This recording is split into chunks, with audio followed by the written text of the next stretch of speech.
Welcome to presentation on Union Bank. Union Bank का पहला जो प्रेजेंटेशन है वो हमने अपलोड किया था 5 दिसंबर को, और अभी जो थर्ड क्वार्टर के रिजल्ट आए हैं उसके बाद में जो है ये प्रेजेंटेशन बना के उसके संबंधित जानकारी जो भी रिजल्ट आए हैं उनको एनालाइज करके इस वीडियो में कंपाइल करके पेश किया जा रहा है। तो स्टार्ट करते हैं स्टैंडर्ड डिस्क्लेमर के साथ। Fact, figure, and opinion in the presentation video are based on information available in different agencies and public domain and published in good faith. Viewer in their own interest may like to cross-check and verify information from concerned source before making any financial commitment. Stock market investment are subject to market risk. Consult your financial advisor before committing any money. तो union bank जो आज की तारीख में आप देख रहे हैं वो यूनियन बैंक, आंध्रा बैंक और कॉरपोरेशन बैंक उसमें अभी मर्ज हो चुके हैं 1 अप्रैल 2020 से।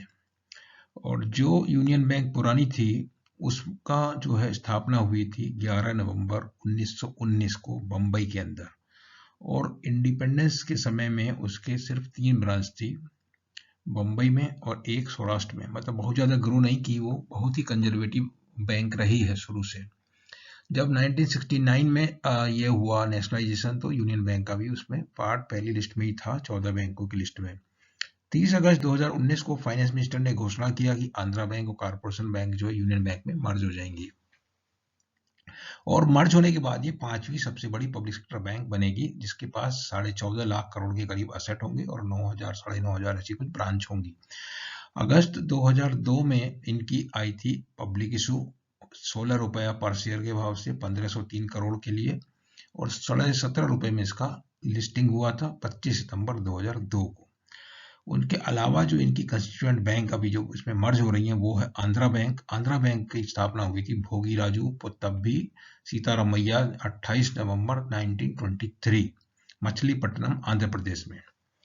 और राजा यरलगड्डा शिवराम प्रसाद, इसने जो इनिशियल 1 लाख रुपए का कैपिटल, इनिशियल कैपिटल इन्होंने कंट्रीब्यूट इसमें किया था। जो तीसरी है कॉरपोरेशन बैंक, उसकी स्थापना हुई थी 12 मार्च 1906 में उडुपी में, 5,000 कैपिटल था उसका, और हाजी अब्दुल्ला हाजी कसीम साहिब बहादुर ये इनके फाउंडिंग प्रेसिडेंट थे। और जो है ये जो है बाल गंगाधर तिलक के स्वदेशी मूवमेंट से के प्रिंसिपल पे जो काम करना इन्होंने शुरू किया।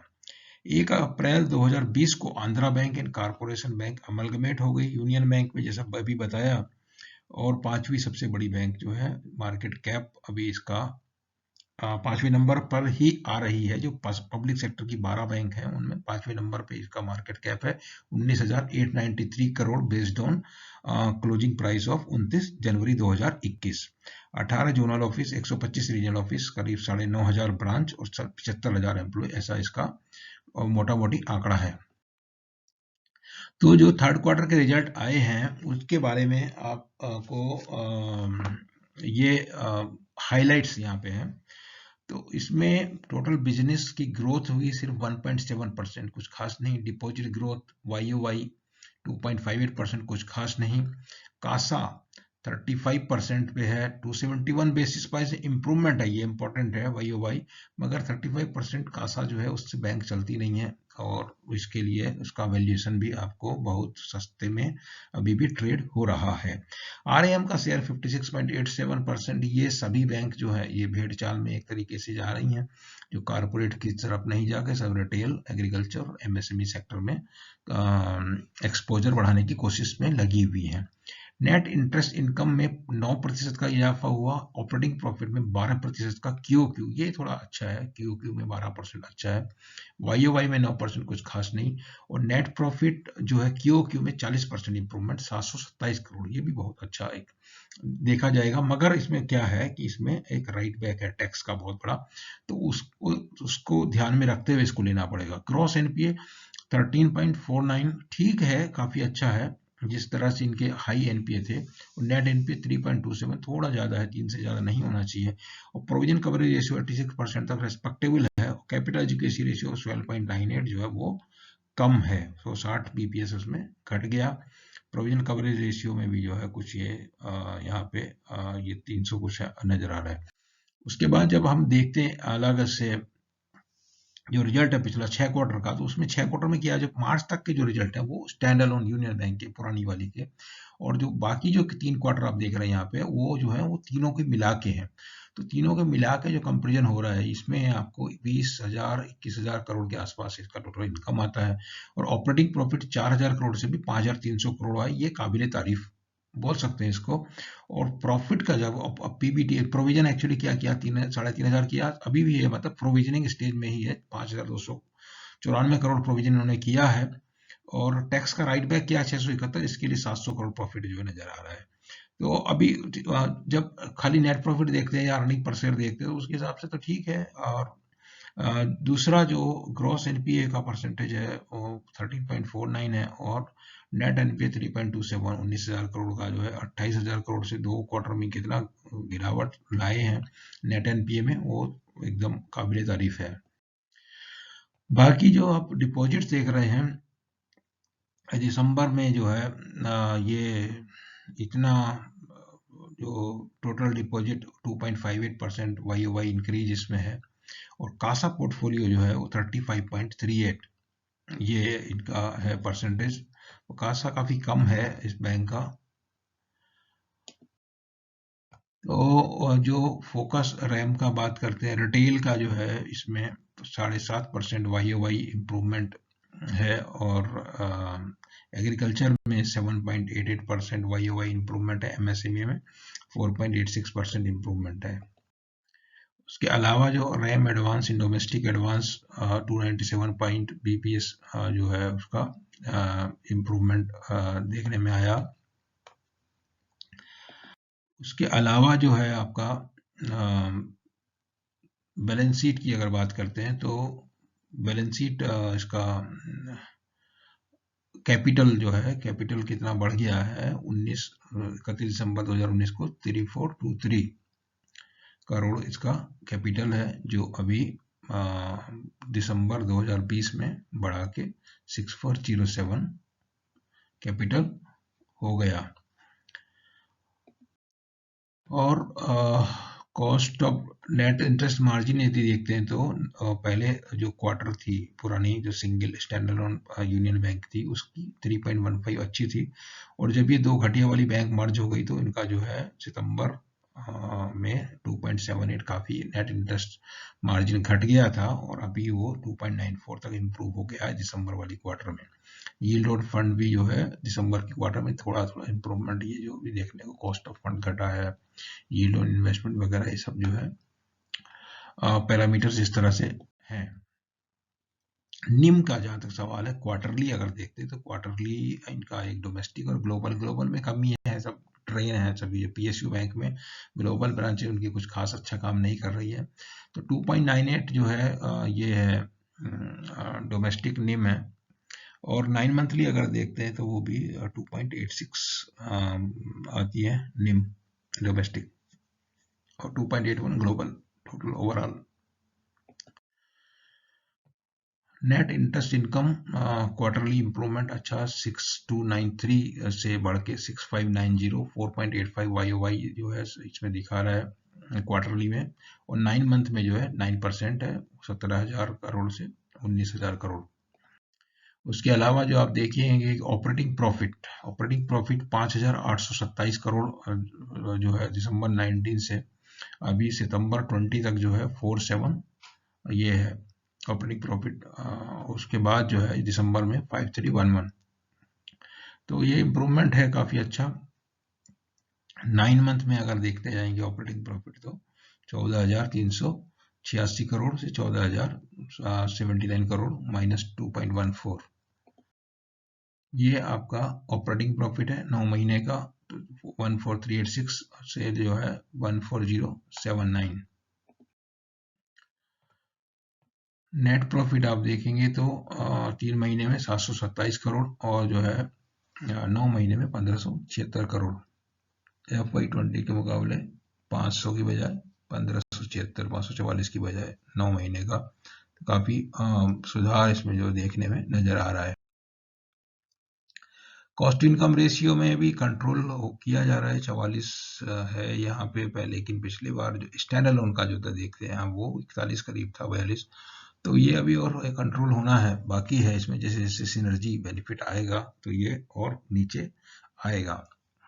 रिटर्न ऑन एवरेज एसेट में भी इम्प्रूवमेंट थोड़ा देखने को मिला है। 9 मंथ में देखिए, या तो आप उसमें देख लीजिए, क्वार्टरली में देख लीजिए। रिटर्न ऑन इक्विटी 6.79 है, पिछले क्वार्टर से बढ़ गया है। और बुक वैल्यू पर शेयर 65 से 66.85 है। अर्निंग पर शेयर 3.23 से 4.54। 9 मंथ में निगेटिव से पॉजिटिव आ गई। इसके बाद आप देखें असेट क्वालिटी में जो इम्प्रूवमेंट देखने को मिल रहा है, उसमें ग्रॉस जैसा ओवरऑल आप देखने को आ रहा है 15% से लगा के 13% हो जाता है। नेट पे 6.4 से 3.27 है। और पीसीआर जो है 73 से जो 86% तक जो है ये है। यहीं पे देखिए 86% है, 83 का 86 हो गया। उसके बाद जो है क्रेडिट कॉस्ट घट रही है। तो एनसीएलटी में इनके अभी जो है 96% केसेज, जो भी एनसीएलटी में उसमें 96% तक जो प्रोविजन करके रखा हुआ है। और 163 अकाउंट जो अबाउट 1895 करोड़ के वो अंडर लिक्विडेशन में थे, और जो है 8473 करोड़ जो रेसोल्यूशन के थ्रू जो है इनको मिला है सिंस बिगिनिंग, जो भी से ये आईबीसी शुरू हुआ है। और कैपिटल एजुकेसी का जहाँ तक सवाल है तो 12.01, 12.38 से 12.98 अभी जो है कैपिटल एजुकेसी है। और इसमें कैपिटल रेजिंग का जहाँ तक सवाल था, 1705 करोड़ के जो है tier 1 bond, out of which 1205 crore raised in January 21। और Basel 3 compliant tier 2 bond of 2000 crore, ये इनका प्लानिंग है। शेयर होल्डिंग अगर देखिएगा तो 89% जो share holding government of India की है, उसमें एफआईआई 1% और डीआईए 4% और पब्लिक 6%, इस तरह से है। 6407 crore share capital. Promoter holding government of India की 89.07। मार्केट कैप ये तो अभी घट गया, 20,200 दिया हुआ है, 19,000 कुछ अभी है। 31 दिसंबर को थोड़ा ज्यादा था।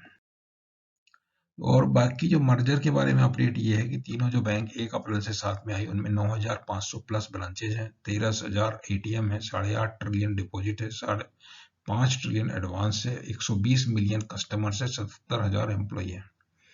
इनमें यूनियन बैंक 100 साल पुरानी है, 1919 की। और आंध्रा बैंक 96 ईयर ओल्ड, 1923 की है आंध्रा बैंक। और उसके अलावा जो ये है कॉरपोरेशन बैंक 114 साल पुरानी, 1906 में शुरू हुई है। और अभी आप चाहेंगे जो एस्पिरेशन इसका है, टारगेट है जो मर्जर में अपडेट 375 करोड़ का प्रॉफिट होगा। इसमें 750 ब्रांच बंद करने का प्लान है, इसमें 437 आइडेंटिफाई हो चुकी है, 130 अप्रूव हो चुकी हैं, और जो 76 उनका जो है वो आप समझ लीजिए कि बंद हो चुकी, कोलोकेशन कमेंस हो गया, मतलब उसका शिफ्टिंग शुरू हो गया है। एटीएम में 600 एटीएम जो है मतलब आइडेंटिफाई किया गया बंद करने के लिए, उसमें 158 बंद हो चुकी है ऑलरेडी। आईटी कॉस्ट में 240 करोड़ की बचत की प्लानिंग किया गया, उसमें से 167 करोड़ तक जो है टारगेट पहुंच चुका है। अदर कॉस्ट एस्टिमेशन में 1264 करोड़ पहले साल में करने का ये लगाया गया, उसमें 40 plus cost synergy initiative pursue किए जा रहे हैं क्रॉस दी बैंक। और सिनर्जी अक्रूवल वैल्यू जो 821 crore has been achieve till now, 1264 में से 821 करोड़ तक जो है अचीव हो चुका है। प्राइस का जहां तक देखते हैं, एक साल का जो प्राइस ट्रेंड है उसमें अभी जो ये 5 दिसंबर को था तो उसके बाद थोड़ा बढ़ा था भाव बीच में, फिर वापस घट गया, वो कंसोलिडेशन मोड में है। उतना यूनियन बैंक का उतना मार्केट में अभी तक उतना रिस्पांस नहीं है, और उसमें मतलब जो है टाइम लगने वाला है। इस तरह का जानकारी जो भी प्राइस मूवमेंट है उससे इस तरह का मिलता है, लेकिन परफॉर्मेंस में लगातार सुधार देखने को मिल रहा है। तो यूनियन बैंक में क्या है, भविष्य की संभावनाएं जो है वो इस तरह की है कि आपको निम में तो इम्प्रूवमेंट थोड़ा हो गया और जरूरत है, लेकिन बुक वैल्यू जो है 68.85 है, तो उसमें अगर डाइल्यूशन नहीं होता तो आपको अभी 0.45 की प्राइस टू बुक में जो शेयर मिल रहा है, ग्रोथ कम है जरूर मगर बहुत सस्ते भाव में मिल रहा है।